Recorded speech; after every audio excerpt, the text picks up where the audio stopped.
transferring to Arch Linux and you don't know how you can keep your OneNote, here's how to do it. Now there's no official OneNote client for Linux, but there are 3 ways you can still use it on Arch Linux. Method 1, and probably the most reliable, would be using the web version. Go to the website onenote.com. It works in any browser, no installation needed, and gives you access to all the core features. Method 2 is to use Snap to install the unofficial OneNote desktop Snap package.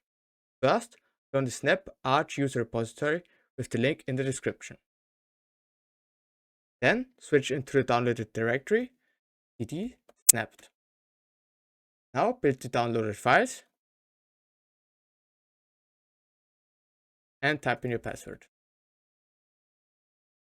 Press Y.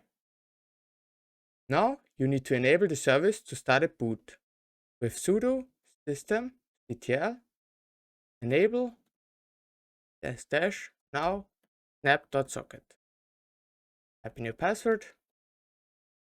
At last, restart your system and install the OneNote application with sudo snap install OneNote-desktop. Yeah, I already have it installed.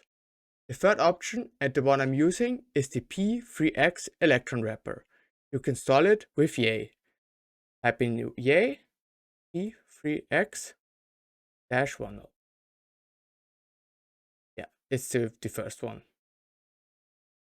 If you've done all the steps correctly, you will see 2 OneNotes installed, the P3X Electron wrapper, and the OneNote from the beginning. All 3 options work, it's just a matter of preference, how closely you want the experience to feel like a native app.